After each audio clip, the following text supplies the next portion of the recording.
los últimos jueves de ahora mayo, junio y julio, vamos a ir leyendo y comprendiendo este texto de la mano del padre Raúl. Ustedes lo conocen, encargado de formación de la diócesis y también nos ha acompañado en otros procesos de formación.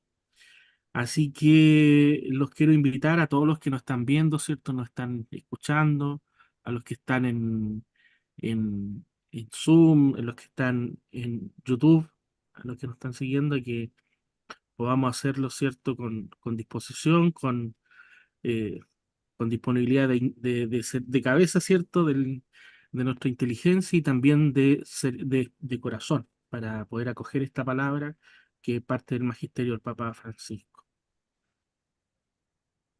Le damos también así la bienvenida al Padre Raúl. Padre Raúl, no sé si ahí nos puede saludar e iniciar este proceso de formación. Sí, buenas noches, con mucho gusto. Iniciamos esta jornada de formación virtual que hace el nexo con la formación permanente. Ah, Ustedes saben, tenemos esta formación permanente 2 veces al año, de manera más continua, una semana, pero dentro de esas 2 veces, que son normalmente o marzo, enero o marzo, y luego agosto, la idea es poder dar un poquito de continuidad a esta formación, reuniéndonos así una vez al mes, ¿ya? Entonces, en ese marco estamos acá, ¿ya? Y simplemente, Vamos padre, a decir que eran enero, enero-agosto.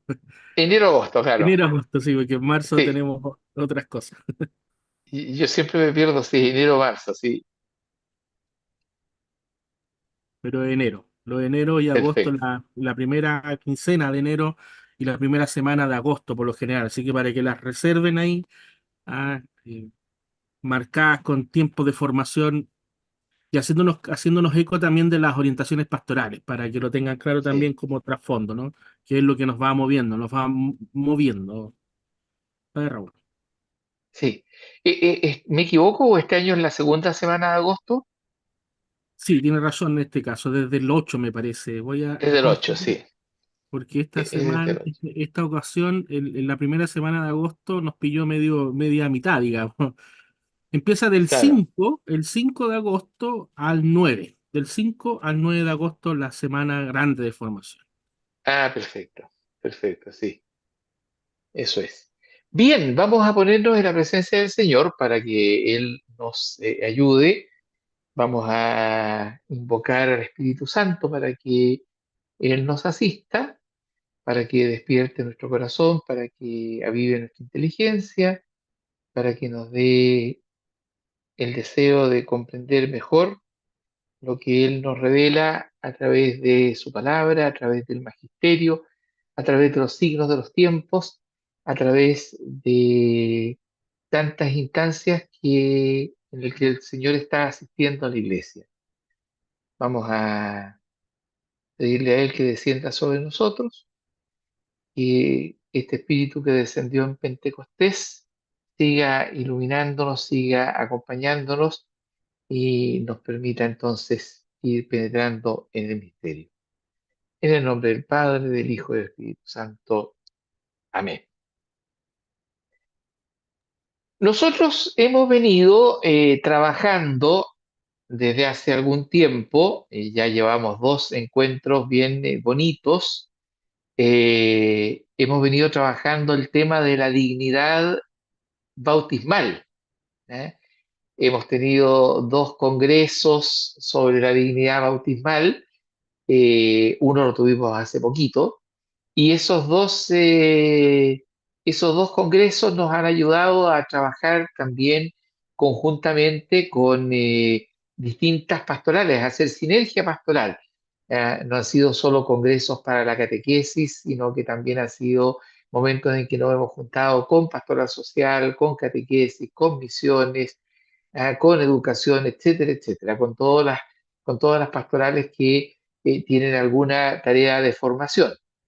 Estábamos trabajando, como digo, la dignidad bautismal. Ese ha sido como nuestro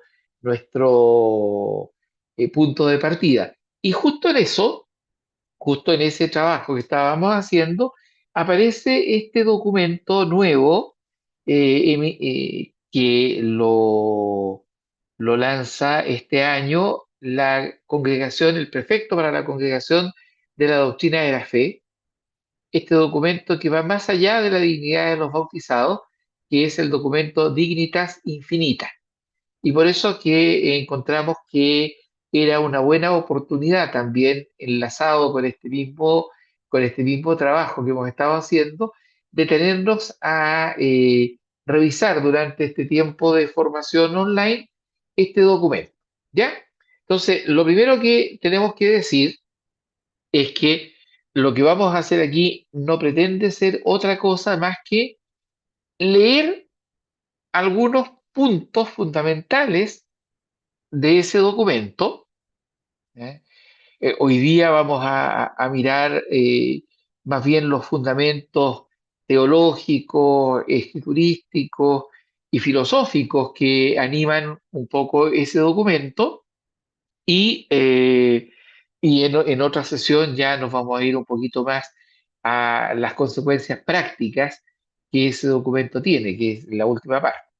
¿Ah? La idea sería, yo supongo que los que están aquí presentes no han leído todavía el documento o lo han leído muy, muy, muy así en una primera lectura. Entonces, esta formación no pretende más que nos acerquemos a ese documento y a que lo queramos leer. ¿Ah? De hecho, al final de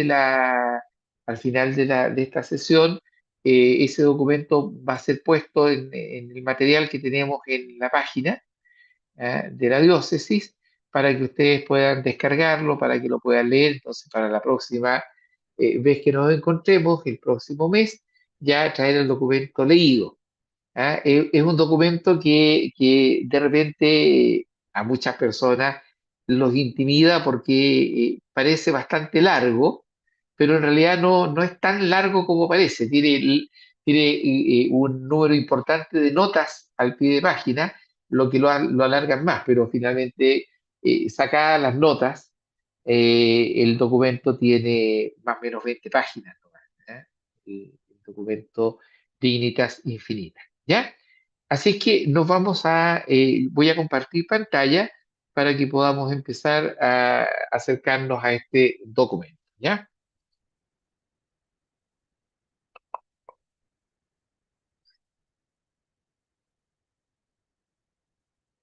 Aquí tenemos la primera página de la presentación. Lo primero que hay que decir, a propósito de este documento, es que este es el segundo documento que ha salido, el segundo documento importante que ha salido desde el Dicasterio para la Doctrina de la Fe, desde la Sagrada Congregación para la Doctrina de la Fe, después de que asumió el cardenal Fernández, el cardenal argentino, primer argentino que está, primer latinoamericano, que está a cargo de este importante dicasterio. ¿Eh? Obviamente, un documento emitido por el Dicasterio de la Doctrina de la Fe es un documento que pasa también por la aprobación del Papa, o sea, no es un documento independiente. Por eso, si bien es cierto, no pertenece directamente al magisterio del Papa Francisco, está en absoluta comunión con ese magisterio y con el magisterio de la Iglesia Universal. ¿Ya? Por tanto, es un documento que eh, vale la pena conocer y porque nos ayuda a fundamentar varios varias enseñanzas de la iglesia que tenemos que dar y que tenemos que estar atentos en este momento, en este momento de la historia, en donde justamente el tema de la dignidad es tan importante. ¿Ah? La dignidad humana es tan importante y al mismo tiempo, teniendo tanta conciencia de la importancia de la dignidad humana, estamos en un momento en donde la dignidad del ser humano se violenta de múltiples maneras. ¿Ah? Quizá por eso es que, bueno, y algo de eso lo dice, no es tan quizás lo que estoy diciendo, lo dice en la introducción del documento, es que la Congregación para la Doctrina de la Fe sentía que era un deber refrescar la doctrina acerca de la dignidad humana, desde el Vaticano, que ya había sido anunciada con ese nombre desde el Vaticano II, y ponerla en un contexto actual, en el contexto de cómo mirar esa verdad que la Iglesia está proclamando desde siempre, que moduló de una manera contemporánea en el Concilio Vaticano II y que, sin embargo, todavía hay que recordarla. ¿Ah? Por eso yo, el subtítulo que le pongo acá a esta primera página, el subtítulo es mío, ¿ah? Esto de anunciar una verdad que no puede ser acallada, ¿ah? Una verdad que no cambia, habría que agregarle, ¿ah? Una verdad que no cambia, que no puede ser acallada, que no puede ser relativizada, ¿ah? Porque justamente por el principio que la Iglesia sostiene de la objetividad de la verdad. ¿Ya? Vamos a avanzar un poquito. Aquí voy a reconocer un poco de formación profesional, porque vamos a partir esta reflexión con una mirada a un texto bíblico, ¿ah? Que no está citado directamente por el documento, pero que yo creo que de alguna manera ilustra lo que el documento pretende recordarnos, ¿ya? Una petición también a propósito, como un poquito antes de entrar en materia, como siempre, toda interrupción es bienvenida, ¿ah? Toda pregunta es bienvenida, y en algunos momentos yo también, porque hay harto material, saqué, yo quise hacer una síntesis de algunos párrafos, de algunos parágrafos del documento, pero siempre eso sale más largo de lo que uno espera, entonces hay harto texto que leer, por tanto yo voy a pedir ayuda y los diversos textos que vayamos mirando, yo voy a pedir a alguien, algún lector que me ayude, lector o lectora, que me ayude para que esto no se escuche como un monólogo, que no sea solo una voz la que está funcionando. José Darío va a estar ahí administrando tanto el chat de YouTube como las preguntas que puedan surgir en esta plataforma Zoom, de modo que podamos dialogar, que podamos dialogar, porque si no, ustedes saben, estas plataformas se pueden transformar en monólogos infinitos, como el nombre del documento, como la Dignitas Infinita. Que conversar sobre la Dignitas Infinita sea una conversación y no un monólogo igual de infinito. ¿Ya? Vamos entonces. Aquí hay un texto que conocemos. Aquí hay un texto que conocemos y que los que han estado en formación desde los tiempos de pandemia recordarán. En pandemia fue uno de los textos que nos acompañó durante el discernimiento que hemos hecho también para la elaboración de las orientaciones pastorales, también nos acompañó este texto, que es el texto eh, del encuentro de Jesús con Bartimeo, ¿ya? Quise detenerme en este texto por dos razones. Una, porque los que fueron a la misa hoy día, este es el texto que corresponde a la misa del día. ¿Ah? Correspondió a la misa del día.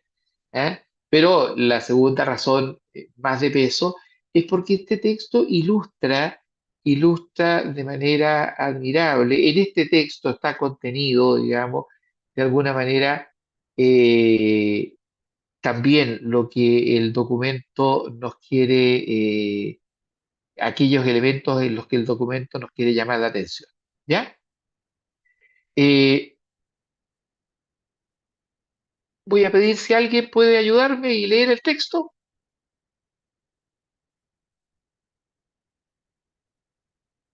Yo, ¿Ya? bien. Cuando Jesús salía de Jericó, acompañado de sus discípulos y de una gran multitud, el hijo de Timeo, Bartimeo, un mendigo ciego, estaba sentado junto al camino. Al enterarse de que pasaba Jesús, el Nazareno, se puso a gritar: Jesús, hijo de David, ten piedad de mí. Muchos lo reprendían para que se callara, pero él gritaba más fuerte: Hijo de David, ten piedad de mí. Jesús se detuvo y dijo: Llámenlo. Entonces llamaron al ciego y le dijeron: Ánimo, levántate, él te llama. Y el ciego, arrojando su manto, se puso de pie de un salto y fue hacia él. Jesús le preguntó: ¿Qué quieres que haga por ti? Él le respondió: Maestro, que yo recobre la vista. Jesús le dijo: Vete, tu fe te ha salvado. Enseguida comenzó a ver y lo seguía por el camino. Palabra de Dios. Te alabamos. Fíjense este texto, fíjense este texto y aquí aprovechamos de mirar este texto y mirar la imagen, que es este icono tan bonito de esta iconógrafa búlgara, Yulia Stankova. Fíjense este texto. ¿eh? Hay cosas que son interesantes en este texto. Por una parte, que el protagonista del texto, Timeo, Bartimeo, este mendigo ciego, tiene nombre, tiene nombre. Lo primero que me gustaría resaltar, los evangelios sinópticos, este texto es de Marco, por tanto pertenece a los evangelios sinópticos, suelen contar muchos relatos de sanaciones de enfermos. La mayoría de los relatos de la sanación de enfermos, salvo algunas pocas excepciones, son de enfermos que son llamados así, genéricamente. ¿ah? Una mujer que padecía de una enfermedad sanguínea, un hombre que tenía la mano paralizada, un tartamudo sordo, un hombre leproso, etcétera, etcétera. Este, este relato ¿ah? Tiene nombre, tiene nombre, ¿ya? El ciego se llama Timeo, se llama Bartimeo, el hijo de Timeo, ¿ya? Tener nombre, tener nombre en el texto, en la cultura eh, del Mediterráneo antiguo, porque no es solo en la cultura hebrea, significa poseer una dignidad. El nombre siempre implica una dignidad especial. ¿eh? Lo primero, lo primero que aquí aparece en este texto es justamente la dignidad de este hombre que aparentemente carece de ella, que aparentemente carece de ella. El texto lo dice en la mitad. Muchos lo reprendían para que se callara. Para muchos de los que van en la comitiva de Jesús, este mendigo es alguien inoportuno, ¿eh? Alguien que está afuera, de hecho está afuera del camino, ¿ya? Es inoportuno, no tiene derecho a interrumpir el paso de Jesús, no tiene derecho de interpelar a Jesús, aun cuando este hombre, Bartimeo, algo sabe de Jesús, puesto que en el texto le da un título mesiánico, hijo de David, ¿ya? Lo bonito del texto es que para Jesús este mendigo ciego tiene una dignidad especial, ¿eh? Tiene una dignidad que lo hace que Marco le ponga nombre, ¿eh?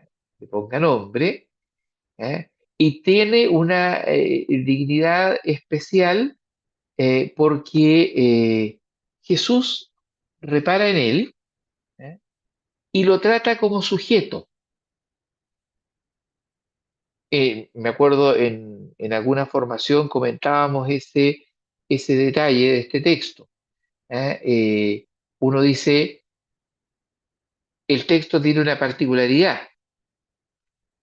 Un mendigo ciego a la orilla del camino, vestido con un manto de mendigo, es bastante evidente, es bastante evidente, es bastante evidente quién es y qué está haciendo, o qué quiere, digamos. Lo interesante en el texto es que Jesús está dispuesto a escucharlo, está dispuesto a escucharlo, no solo a hacer algo por él, no solo a curarlo de su ceguera. Jesús no va a interactuar con este hombre como si este hombre fuese objeto de su compasión. Podría haberlo hecho, ¿eh? Como muchas veces lo hacemos con mucha gente. ¿Eh? Uno no puede desconocer la cantidad de acciones sociales que la iglesia realiza y que la iglesia que realiza en la actualidad, pero que han constituido de alguna manera el modo de presentarse de la iglesia de todos los tiempos. ¿Eh? Decía un historiador de los primeros siglos, hablando de los primeros siglos de la iglesia, lo que convirtió al mundo antiguo fue precisamente la actitud de acogida de la iglesia a aquellos, de los primeros cristianos, a aquellos que estaban siendo desposeídos de su dignidad, de aquellos que estaban siendo desposeídos de lo que después se llamará los derechos. ¿Eh? El concepto de derechos y de derechos humanos, es un concepto relativamente reciente, es un concepto que pertenece a la modernidad, en el tiempo en que el cristianismo empieza a recorrer los caminos del Imperio Romano. Esa palabra no existía, y no se aplicaba, digamos, de manera universal. ¿Ah? Que alguien reclamara por sus derechos, que un niño reclamara por sus derechos, que un pobre reclamara por sus derechos, que una mujer reclamara por sus derechos, que una viuda reclamara por sus derechos, que un migrante reclamara por sus derechos, era impensable en la antigüedad, en el mundo en el mundo que conoció la expansión del cristianismo. Y justamente lo que insiste varios historiadores en realidad, es que una de las razones por las cuales eh, el cristianismo se expande y hay una conversión de tanta gente en tan poco tiempo, en 3 siglos, el cristianismo conquista el Mediterráneo de manera ya definitiva, conquista el imperio de manera definitiva, se debe precisamente al hecho de que los cristianos eh, descubrieron, descubrieron la presencia del otro, y empezaron a hacerse cargo de aquellos de los cuales nadie se hacía cargo, ¿ya? Pero, como digo, uno puede hacerse cargo del otro asistiéndolo, suponiendo lo que el otro necesita. Eso es lo que se conoce como asistencialismo, pero no reconociendo la calidad de sujeto del otro. El otro puede ser para nosotros un objeto de nuestra misericordia, de nuestra compasión, de nuestra acción social, pero donde damos el paso que es verdaderamente humanizante, verdaderamente dignificante, es cuando reconocemos al otro como sujeto. Lo que hace Jesús en este relato es que precisamente reconoce a Bartimeo como un sujeto. Por eso pide que lo traigan ante sí. Y cuando lo traen, Jesús le pregunta. Uno podría decir, qué pregunta más inoficiosa. ¿Qué quieres que haga por ti? ¿Qué quieres que haga por ti? ¿Eh? Uno dice lo obvio, ahí es que le otorgue la vista, que le devuelva la vista. Sin embargo, eso que es obvio, para Jesús no es obvio porque reconoce delante de él a un sujeto con necesidades, con deseos, con anhelos propios. Reconoce que delante de él hay, y fíjense que esta es una palabra que tampoco existía en tiempos de Jesús, aparece un poquito después, o sea, existía pero con otra acepción, reconoce en él a una persona, reconoce a él en este mendigo ciego que tiene nombre a una persona. Y eso es lo que hace que le pregunte. ¿Eh? A una persona no se le, uno no, podríamos decir, uno no respeta verdaderamente la dignidad del otro si no se da el tiempo de atender el querer del otro, de detenerse a escuchar al otro, de considerar al otro como un otro significativo. Y eso es lo que hace Jesús. ¿Eh? Es tan significativa la acción de Jesús sobre Bartimeo que termina el relato diciendo, a partir de este momento, Bartimeo, que ya se había erigido con una dignidad propia, abandonando el manto de mendigo, ¿eh? Eh, se convierte de ahí para adelante en discípulo de Jesús. Lo empezó a seguir por el camino. ¿Eh? ¿Qué es lo que nos muestra en la línea de lo que estamos hoy día, de lo que vamos a presentar hoy día a propósito del texto de Dignitas Infinita? Nos muestra este texto precisamente de que la dignidad humana no está condicionada no está condicionada por la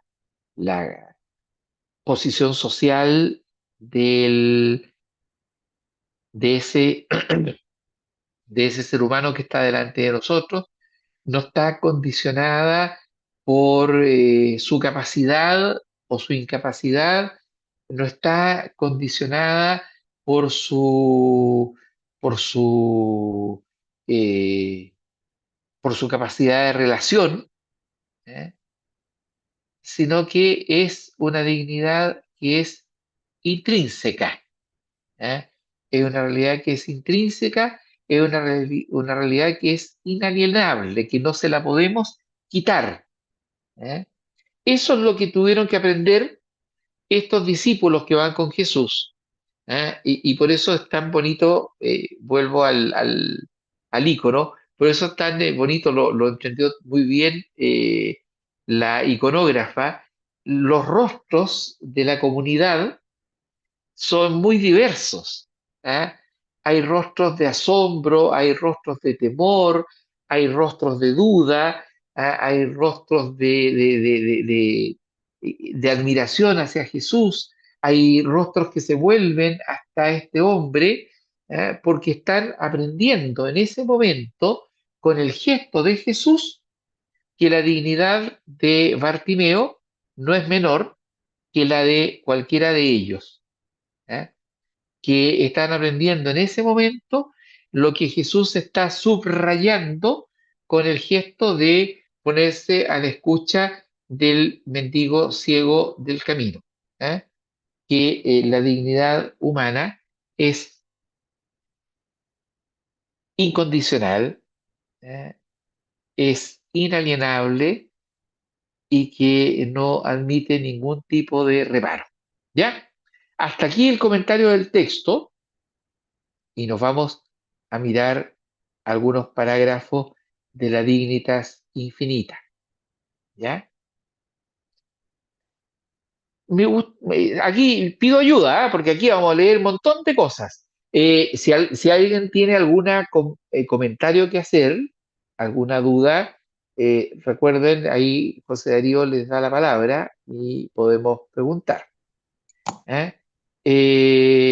Alguien que me ayude a leer este texto ahora, que es el primer parágrafo del documento. No vamos a saltar algunos parágrafos, vamos a ir leyendo de a poquito. ¿Quién puede ayudarle a leer?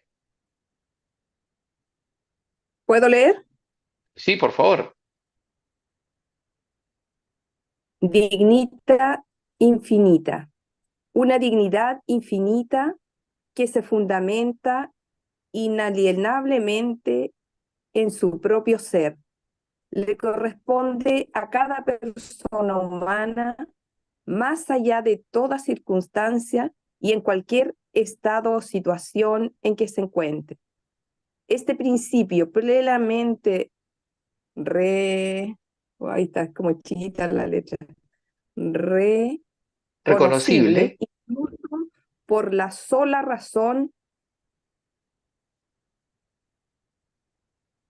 que encuentra.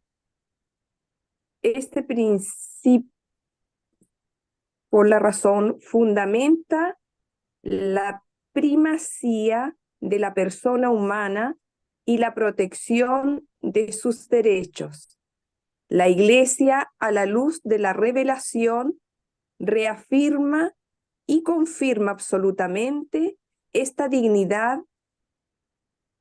ontológica de la persona humana, creada a imagen y semejanza de Dios y redimida en Cristo Jesús.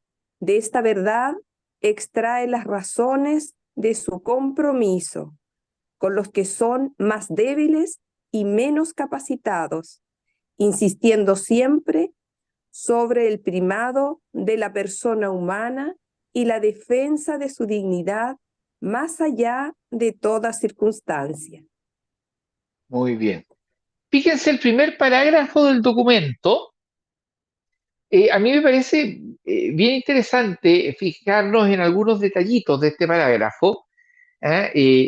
Lo primero es decir que algo que yo de alguna manera adelantaba hace algunos minutos atrás.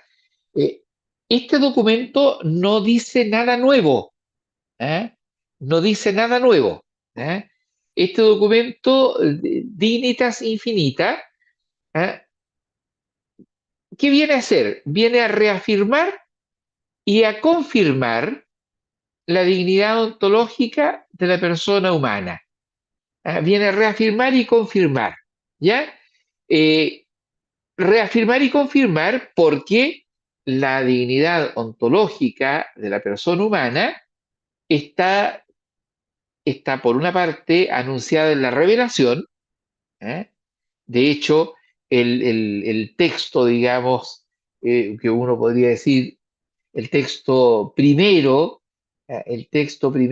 de que anuncia esta dignidad es el primer capítulo del Génesis. ¿Eh? Particularmente el versículo 26, cuando se habla de la creación de la pareja humana, ¿eh? A imagen y semejanza del Creador. ¿Eh?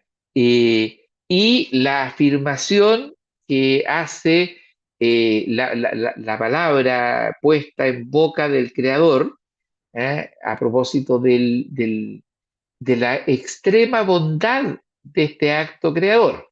¿Ah? Les recuerdo un poquito el relato, el himno de la creación, el primer capítulo del Génesis. Cada vez que pasa un día de la creación, se pone como una especie de estribillo, digamos, de una frase que se repite una y otra vez. Y vio Dios que era bueno. ¿Ah? Y vio Dios que era bueno. Sin embargo, cuando crea al hombre, el texto dice y vio Dios que era muy bueno, que era muy bueno. Hay un subrayado sobre la creación del ser humano, ¿eh? Hombre y mujer. Hay un subrayado sobre esa creación que inmediatamente pone en relevancia justamente esa dignidad que el ser humano posee frente al resto de la creación.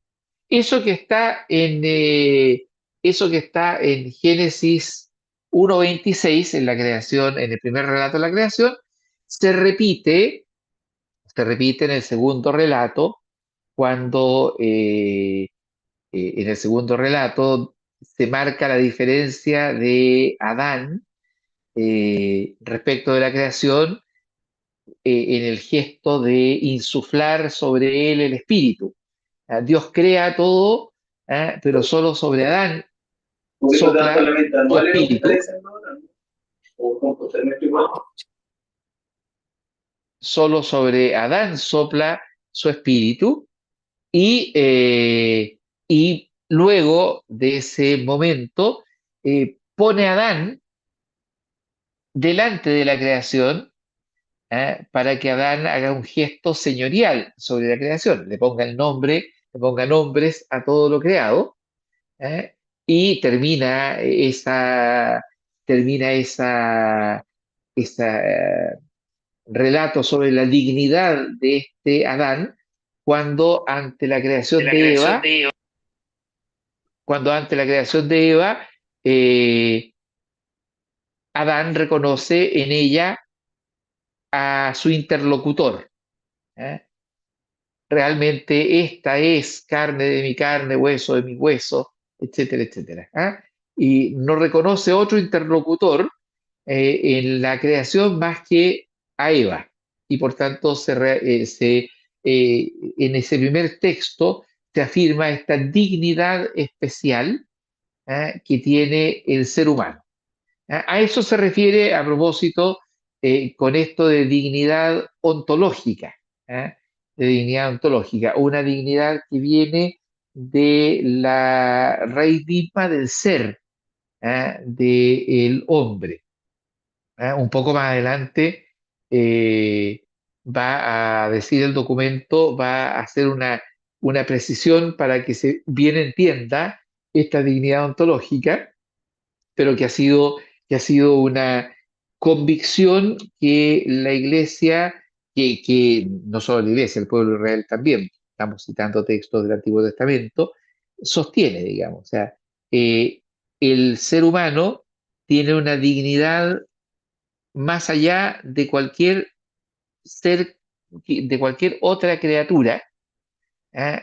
Y esa dignidad no le viene porque él crea que es digno, no le viene porque otro par se la reconozca, como las dignidades que nosotros podemos otorgarle a nuestras autoridades, por ejemplo. Cuando nosotros elegimos a una autoridad, le estamos dando una cierta dignidad, pero que brota de este consenso, que brota de este parecer nuestro. No, aquí hay una dignidad que no nace de nosotros, sino que nace del querer de Dios sobre esta criatura. Y por tanto hay podríamos decir, hay una suerte de hiato entre el ser humano y el resto de la creación, ¿eh? Un hiato que convierte al ser humano en sujeto frente a una creación que podríamos llamar, en relación al ser humano, es objeto. Objeto que hay que cuidar, que hay que respetar, etcétera, etcétera, pero el sujeto, el sujeto, el sujeto creado es el hombre y el otro sujeto con el que el ser humano está llamado a interactuar es Dios mismo. ¿Ya? Eh, eso, eso quería comentar de este parágrafo. Como digo, no hay nada nuevo, no hay nada que no que no esté en la revelación, ¿eh? Y por eso lo dice, a la luz de la revelación reafirma y confirma esta dignidad ontológica, y no hay nada que no esté, no hay nada en este documento que que no sea, o que sea parte, digamos, del magisterio, tanto del magisterio del Concilio Vaticano II,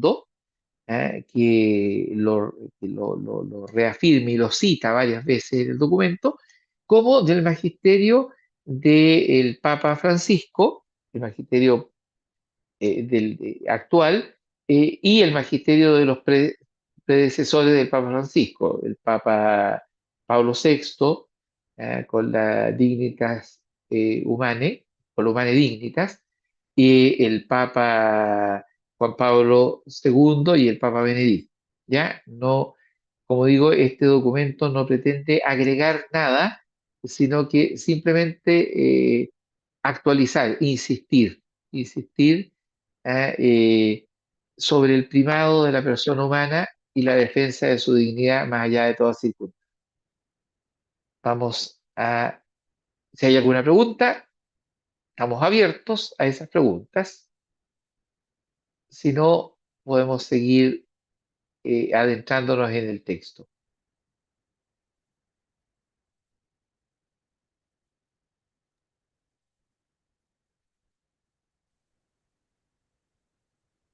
José Darío, ¿hasta qué hora tenemos? Habíamos pensado hasta las 9, pero yo creo que nos vamos a pasar un Oh, poquito. nos vamos a pasar un poquito. Así como vamos, sí. Sí, padres, en YouTube hay hartas personas que han ido comentando, pero han ido afirmando lo que usted ha dicho. Y acá en Zoom también hay algunos que han activado su micrófono. Yo no sé si tendrán alguna pregunta. Yo por un momento desactivé la opción porque se estaban activando y se estaban escuchando otras cosas. Entonces, no sé si ahí María Crisóstomo tenía alguna pregunta, no sé si o algún comentario o simplemente lo activó. No, lo activé para leer si podía. Ah, perfecto. ¿Ya? Entonces aproveche y lea al tiro el Sí. siguiente texto. 7 dice, una cuádruple distinción del concepto de dignidad. Dice, dignidad antropológica, moral, dignidad Ontológica. ontológica, moral, dignidad social y finalmente dignidad existencial. El sentido más importante permanece, como se ha argumentado hasta ahora, el vínculo a la dignidad ontológica que corresponde a la persona como tal por el mero hecho de existir y haber sido querida, creada y amada por Dios. Esta dignidad no puede ser nunca eliminada y permanece válida más allá de toda circunstancia en la que pueden encontrarse los individuos. Cuando se habla de la dignidad moral, se refiere, como se acaba de considerar, al ejercicio de la libertad por parte de la criatura humana. Esta última, aunque dotada de conciencia, permanece siempre abierta a la posibilidad de actuar contra ella. Al hacerlo, el ser humano se comporta de un modo que no es digno de su naturaleza, de criatura amada por Dios y llamada a amar a los otros. Pero esta posibilidad existe y no solo eso, la historia nos atestigua que el ejercicio de la libertad contra la ley del amor revelada por el Evangelio puede alcanzar cotas incalculables de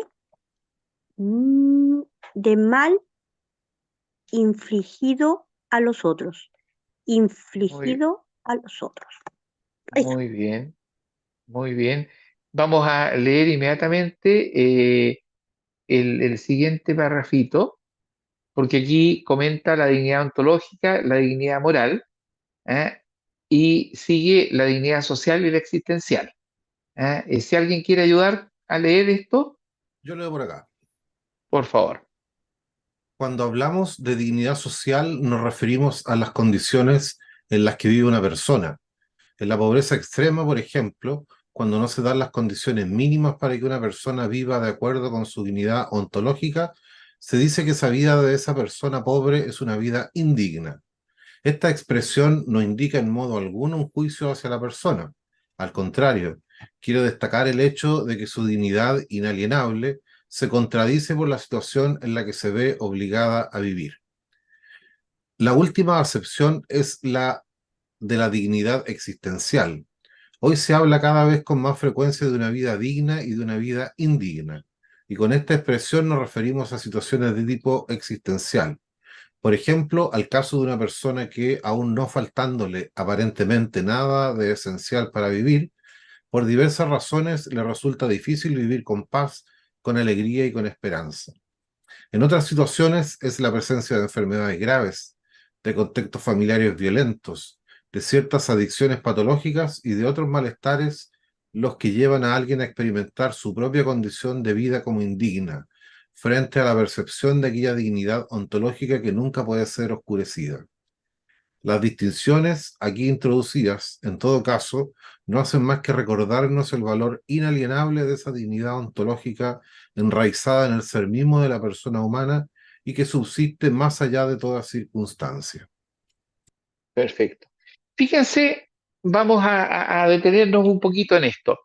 Es interesante, a mí me pareció interesante este par de parágrafos, porque justamente parte de la base de que efectivamente nosotros en este tiempo hablamos efectivamente de la dignidad.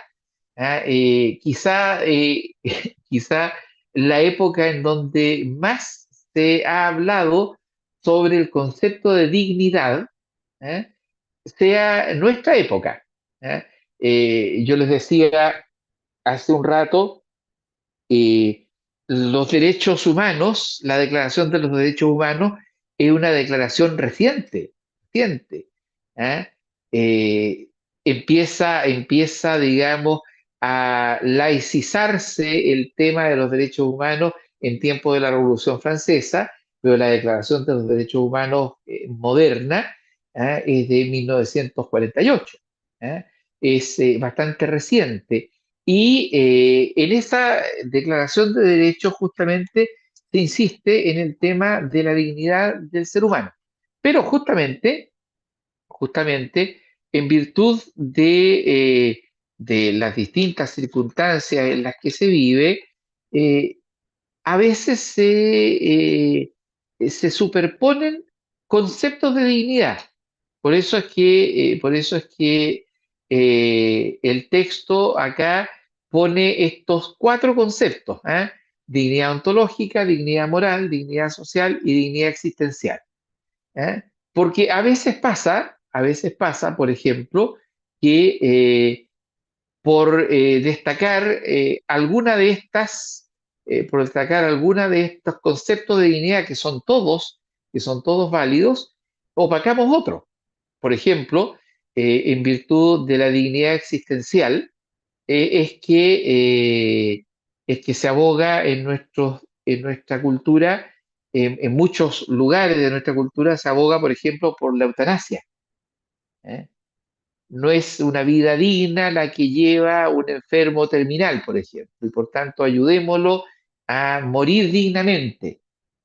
Lo que el texto nos va a resaltar más adelante es, sí, pero la dignidad existencial no puede ir en contra de una dignidad que es incondicionada, que es esta primera, la ontológica. ¿Eh? Más allá de las circunstancias que estemos viviendo, hay una dignidad que pasa por el hecho de que el ser humano es un ser querido por Dios y creado de una manera especial, único e irrepetible. ¿Ah?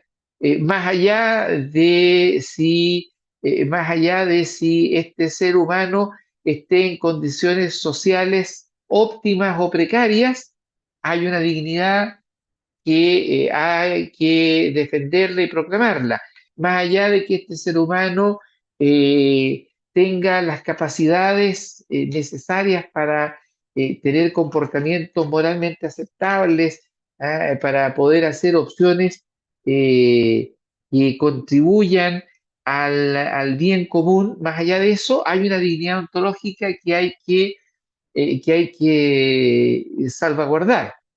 Por- Piensen ustedes, por ejemplo, en las discusiones a propósito de la pena de muerte. ¿Eh?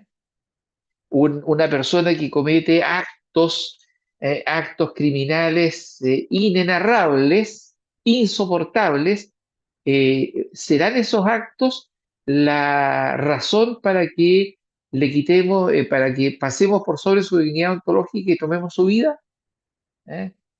Eh, la, la, la idea, digamos, de hacer esta, como dice el texto, esta cuádruple distinción del concepto de dignidad, reconociendo estas distintas facetas del concepto, es precisamente para decir, sí, pero por sobre la dignidad moral, por sobre la dignidad social, por sobre la dignidad existencial, hay una dignidad ontológica que nos pone en situación de, a partir de esa afirmación de la dignidad ontológica, de esta dignidad inherente al ser humano, ¿eh?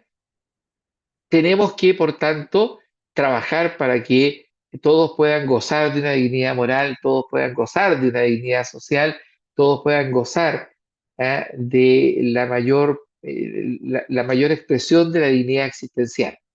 ¿Eh? Hay la dignidad ontológica le pone como una tarea, le pone como un desafío a todos estos otros conceptos de dignidad.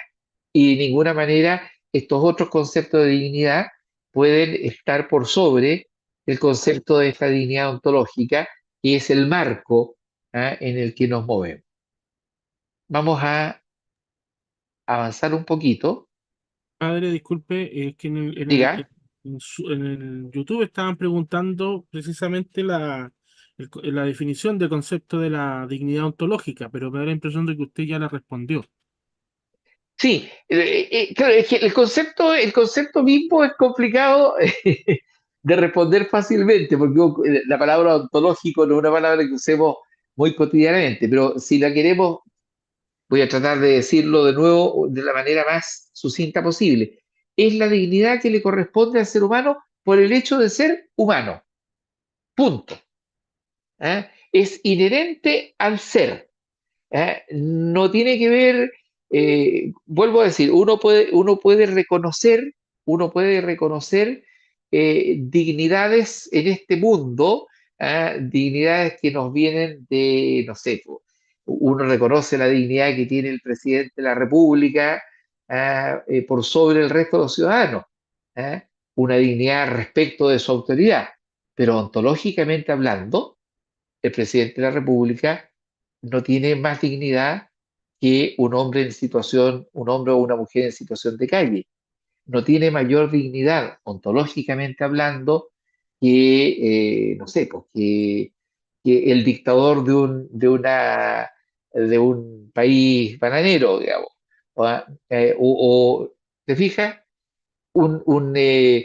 A un santo, para poner otro ejemplo, le reconocemos una vida ejemplar y le reconocemos una dignidad especial, pero ese santo no tiene más dignidad que, desde el punto de vista ontológico, que un niño que está siendo concebido en el vientre de su madre y que todavía no sabemos qué va a pasar con él en la vida.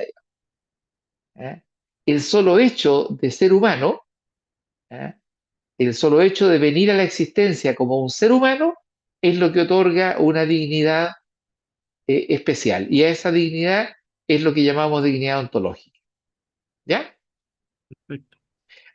Aquí esta paginita la voy a pasar un poquito más rápida. Nos vamos a detener, no la vamos a leer, la voy a leer yo nomás los títulos. ¿Eh?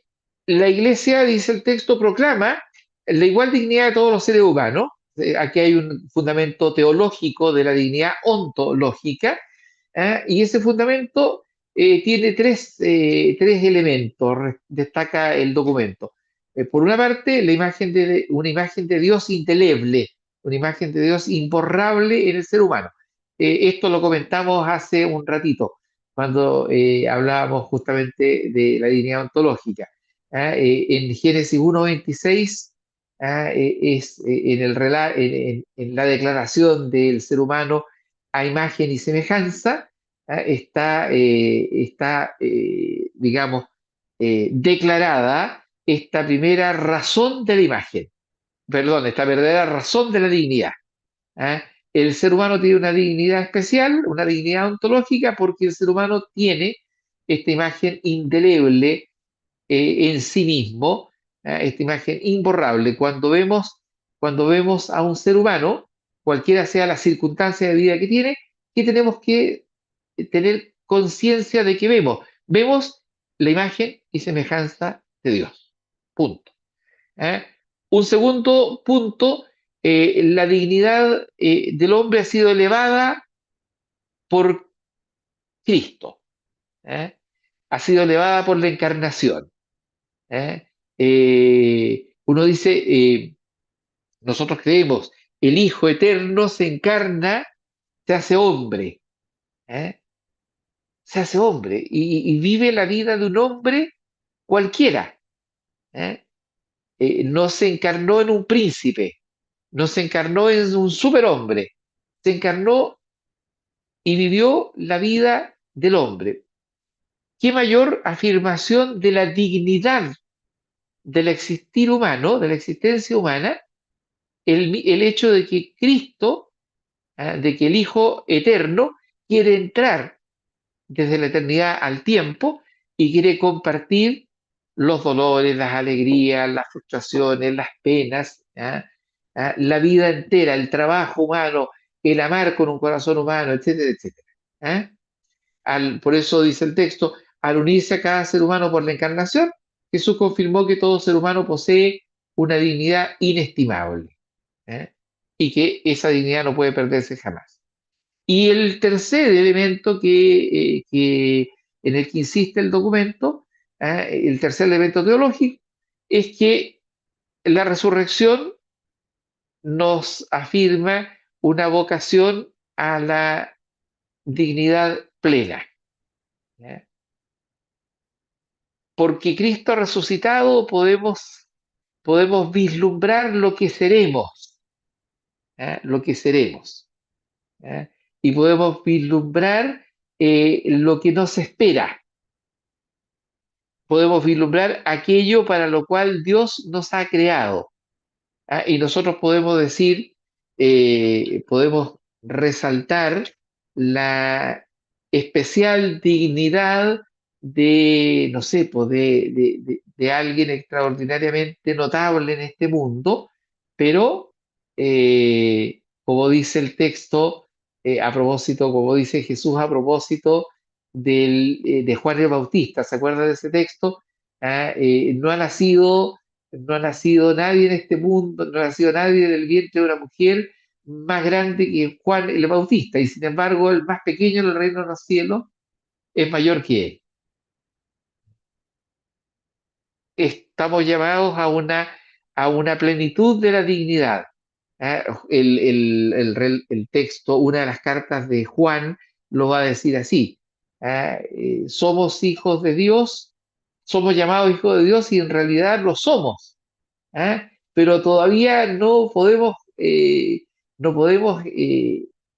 llegar a comprender lo que seremos, lo que seremos, pero lo podemos vislumbrar en la resurrección de Cristo. Entonces, tres razones teológicas o teológicas, digamos, en las cuales la Iglesia reafirma esta dignidad. La imagen de Dios que está en el corazón o en la conciencia o en lo intrínseco de cada ser humano, la dignidad del hombre, de todo el hombre, de todo hombre y de todo el hombre, así lo dirá el Concilio Vaticano II, la dignidad de todo hombre y de todo el hombre, eh, afirmada por el gesto de la encarnación y con la resurrección la llamada a considerar que esto que somos no es nada comparable a lo que seremos. Estamos llamados a la plenitud. ¿Ya? Damos otro vasito.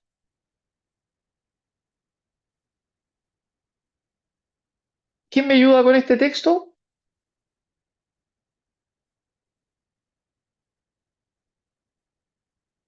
Tú mismo, José Dios, ya que estás ahí. Ok. El respeto incondicionado de la dignidad humana, aunque cada vez hay más conciencia de la cuestión de la dignidad humana, sigue habiendo hoy muchos malentendidos sobre el concepto de dignidad que distorsionan su significado. Algunos proponen que es mejor utilizar la expresión dignidad personal y derechos de la persona en lugar de dignidad humana y derechos del hombre, porque entienden por persona solo un ser capaz de razonar. En consecuencia, sostienen que la dignidad y los derechos se infieren de la capacidad de conocimiento y libertad, de las que no todos los seres humanos están dotados. Así pues, el niño no nacido no tendría dignidad personal, ni el anciano incapacitado, ni los discapacitados mentales. La Iglesia, por el contrario, insiste en el hecho de que la dignidad de toda persona humana, precisamente porque es intrínseca, permanece más allá de toda circunstancia y su reconocimiento no puede depender en modo alguno del juicio sobre la capacidad de una persona para comprender y actuar libremente.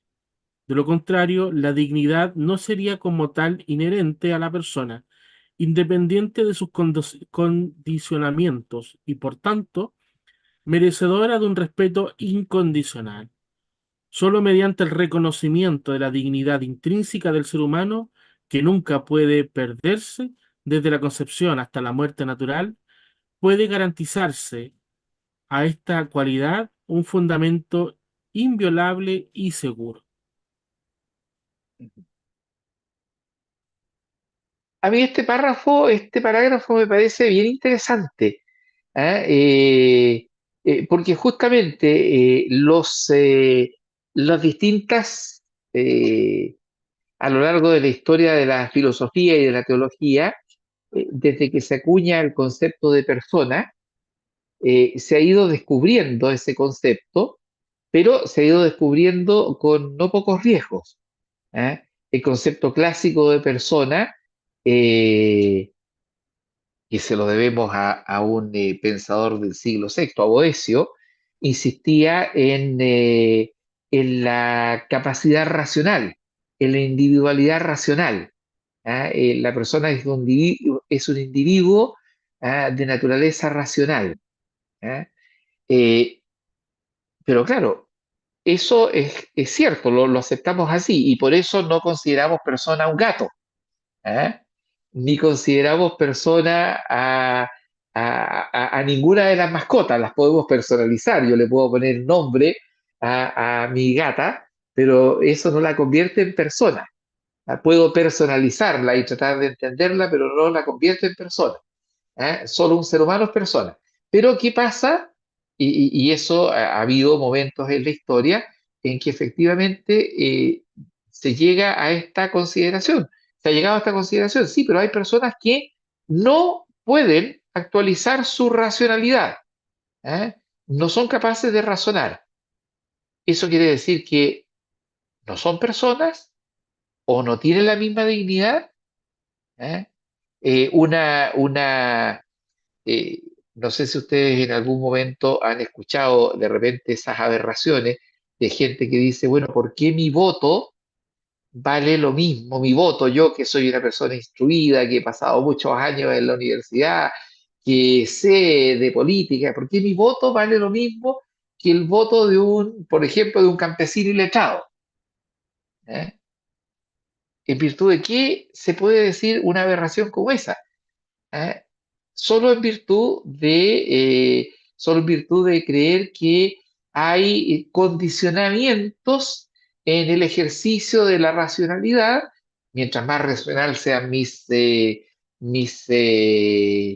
argumentos, mientras más inteligente sea mi comportamiento, entonces yo soy más digno o más persona. ¿Ya? Eh, Sin embargo, la iglesia dice, no, por sobre esta consideración, por sobre el juicio que de mí puedan tener otros, ¿eh? Mi dignidad proviene de una cosa que no tiene que ver con mis méritos personales, que no tiene que ver con mis capacidades personales, ¿ah? Que no tiene que ver con mi capacidad de relacionarme e interactuar con otros. ¿Ah? Mi dignidad es incondicionada y por eso, aunque no tenga voz ni voto para defenderme, mi dignidad como ser humano tiene que quedar intacta. ¿Eh? Eso se aplica en las discusiones a propósito de eh, del estatus personal del embrión, por ejemplo. Ha sido una larga discusión en bioética. ¿Eh?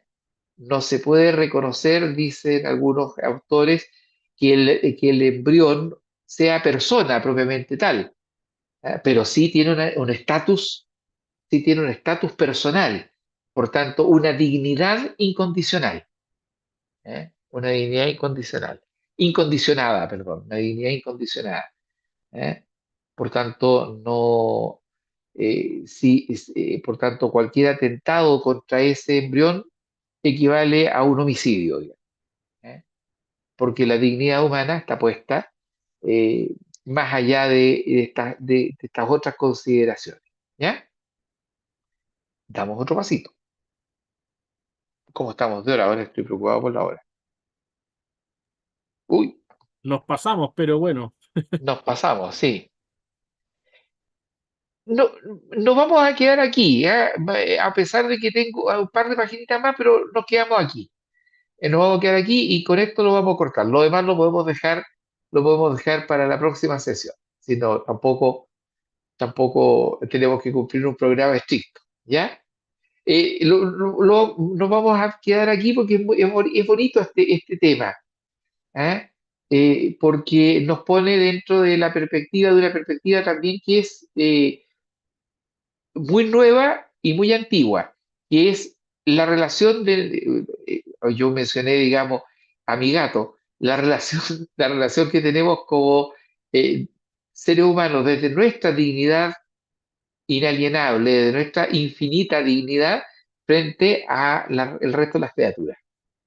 ¿Quién puede ayudar con este texto? Yo, padre, yo le leo. Ya, por favor. La diferencia entre el ser humano y el resto de los otros seres vivos, que resalta gracias al concepto de dignidad, no debe hacernos olvidar la bondad de los demás seres creados, que existen no solo en función del ser humano, sino también con un valor propio y por tanto como dones que le han sido confiados para que, custodiados y cultivados, así mientras se reserva el ser humano al concepto de dignidad, se debe afirmar al mismo tiempo la bondad creatural del resto de del cosmos. Las distintas criaturas queridas en su ser propio reflejan cada una a su manera un rayo de la sabiduría y de la bondad infinitas de Dios. Por esto el hombre debe respetar la bondad propia de cada criatura para evitar un uso desordenado de las cosas. Todavía más, hoy nos vemos obligados a reconocer que solo es posible sostener un antropocentrismo situado, es decir, reconocer que la vida humana es incomprensible e insostenible sin las demás criaturas. No es irrelevante para nosotros que desaparezcan tantas especies de la crisis climática ponga en riesgo la vida de tantos seres. Pertenece de hecho a la dignidad del hombre el cuidado del ambiente, teniendo en cuenta en particular aquella ecología humana que preserva su misma existencia. Perfecto. Fíjense que aquí hay también una cosa que a mí me pareció muy bonita del documento.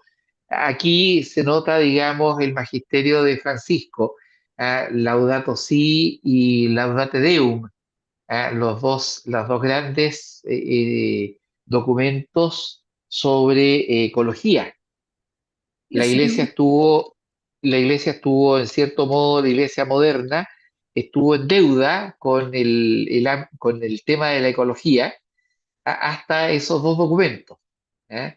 El hecho de que el Papa Francisco haya puesto la ecología como elemento en la doctrina social de la iglesia, en la Laudato Si, es un tema tremendamente relevante.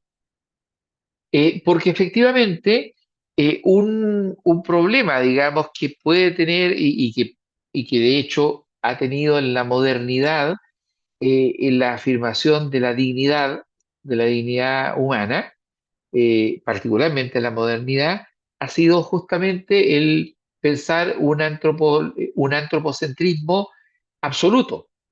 ¿Eh? Un antropocentrismo absoluto, y por tanto pensar que el mundo es coto de caza del ser humano y punto. De que el mundo es aquello que está para ser explotado por el hombre y punto. Recordar que la dignidad infinita, recordar que la dignidad humana no significa un desprecio por el resto de las criaturas, sino que implica una responsabilidad sobre el resto de la creación. ¿Ah?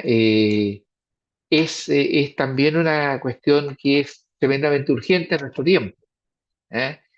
Probablemente cuando no estaba la crisis climática en las agendas del mundo, cuando ni siquiera se podía sospechar, digamos, de que el uso indiscriminado de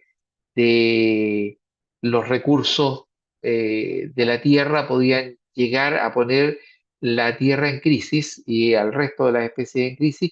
Probablemente en ese momento, claro, no hablar de esto no habría tenido mucho sentido, habría sido considerado, bueno, y todavía es considerado alarmista por algunos negacionistas. Sin embargo, es interesante, es tremendamente interesante que en este documento sobre la dignidad humana, se diga de que sí, la Iglesia sostiene un antropocentrismo. Sigue diciendo de que, que la criatura muy buena, digamos, considerada muy buena por el Creador, considerada de manera especial por el Creador, es el hombre, es el ser humano, y sin embargo, este antropocentrismo no se puede entender sino en relación y en comunión con el resto de las criaturas y en el cuidado del resto de las criaturas. ¿Eh? Eh, Me parece que aquí hay una novedad, digamos, hay una novedad importante respecto del magisterio anterior. Y esta novedad eh, tiene que ver con esta reflexión que el Papa Francisco ha tenido que hacer por el tiempo que le ha tocado vivir, digamos. ¿Eh? Que es situar el tema de la dignidad humana dentro del tema de la ecología humana. ¿Ya?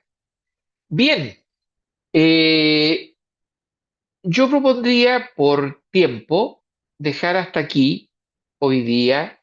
Yo había preparado un par de laminitas más para leer, pero yo creo que ya es suficiente. Podemos dejar un momento para algunas reacciones. ¿Eh? Voy a dejar de compartir pantalla.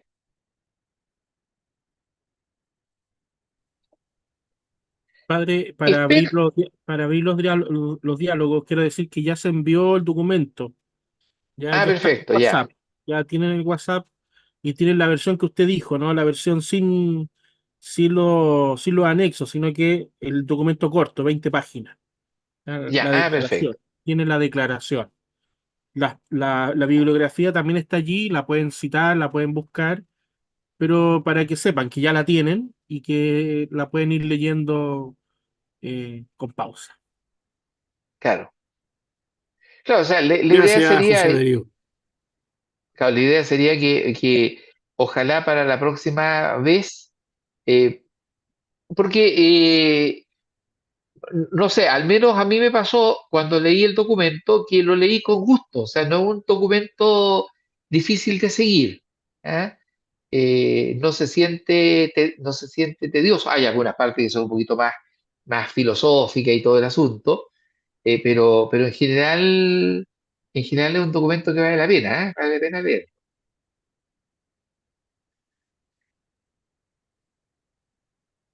O sea, espero que después de esta presentación inicial queden con ganas de leer el documento.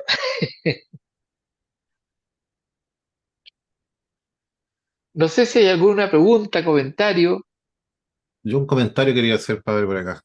¿ya? Yo creo que somos un poco como ignorantes en estos temas en general, ¿ah? Son temas que no siempre tocamos a nivel de nuestras formaciones, por un lado. Entonces, a veces se nos hacen un poquito distantes, creo yo, en algunas partes. Eh, y también me llama la atención cómo esto, mientras usted hablaba, cómo esto repercute en la vida como cotidiana, en la toma de decisiones, cuando uno no puede evitar uno pensar en las cosas que hablan los políticos cuando vienen elecciones y las cosas que dicen, porque hay muchas cosas que chocan con nuestra posición como creyentes, Exacto. chocan así como de frente en algunas cosas. Entonces, yo creo que igual es un desafío como formarnos más en estos aspectos, porque al final se traducen en cosas súper prácticas para el día a día, para lo social, para lo político, las decisiones, para la conversación en la comunidad, etcétera, porque a veces... Y para el trato, y para el Exacto, trato claro. entre nosotros, claro. Exacto, y a veces tomamos ciertas posturas, a veces sin saber cuál es el fundamento de nosotros como católicos, como creyentes. Eso es fundamental. Bueno, eso en las últimas páginas no alcanzamos a avanzar, o sea, no quise avanzar sobre eso para tomarlo después. En las últimas páginas viene del documento cuando habla de las violaciones a la dignidad. Ahí es bien interesante el listado que da y el orden en que aparecen las violaciones a la dignidad mencionadas, digamos. Ahí hay harto paño que cortar. Algunas reacciones de YouTube, eh, la señora Olivia de la Capilla Santa Rita de Parral dice, uno a veces reclama, quiere y necesita dignidad, pero también hay que darla, dice ella como a modo de reflexión, ¿no? Ujú. Eh, y en general los comentarios en YouTube son bastante favorables, o sea, reafirmando un poco lo que se ha dicho y bueno, agradecen que haya sido claro. También alegan por el tiempo, pero bueno, a veces tenemos mucho o poco tiempo para formación, pero bueno, ya vendrán más tiempos. De hecho, Claro. vamos a dar las fechas ahora al final para que la dejen anotadita.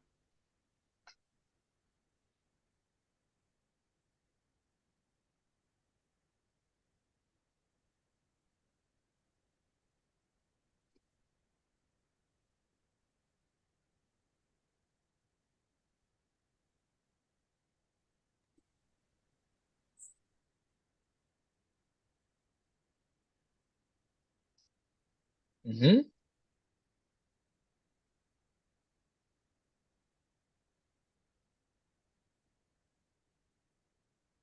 No se escucha. Quien quiera hablar, no sé si está hablando, yo no escucho nada. Pasó un angelito.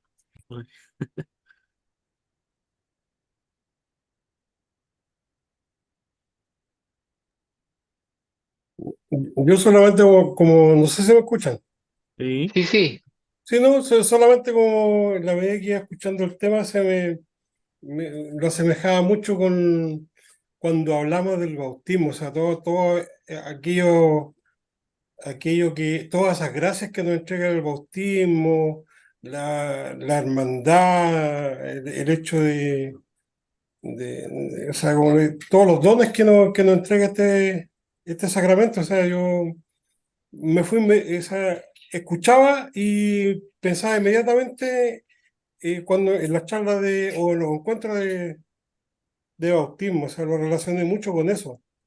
Mm. O sea, lo que tenemos que entregarle en este caso, los que participamos en el encuentro también está muy relacionado con esto, o sea, eh, no sé, me llegó por ese lado a mí.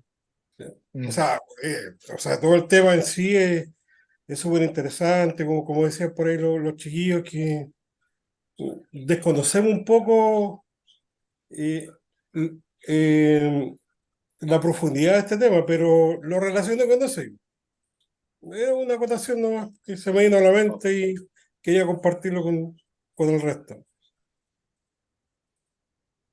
Muy bien.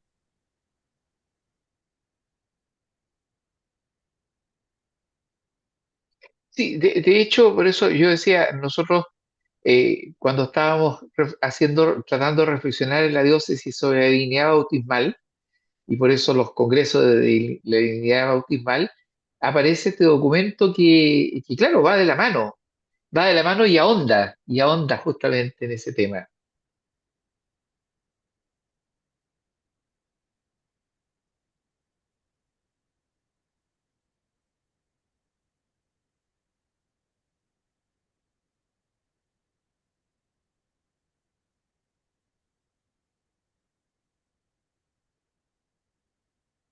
Pero espero haber sido más o menos claro en los conceptos. Ya, este documento tiene, como muchos documentos magisteriales, bastantes conceptos que son filosóficos, ¿ah? Y teológicos. Entonces, de repente, claro, eso complica, no estamos tan acostumbrados a cierto uso del lenguaje, a una cierta jerga filosófica, digamos. Entonces, bueno, yo antes de ser cura fui profesor de filosofía, soy profesor de filosofía, entonces de repente a mí me da un poco de susto que caer un poco y dar por supuesto, digamos, y que no quede muy bien explicado, digamos.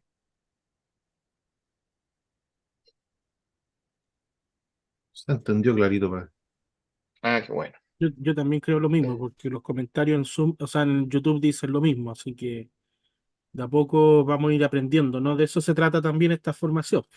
Ha ido Claro. de a poquito nivelando algunas palabras difíciles, como lo era sinodalidad en su momento, ¿no?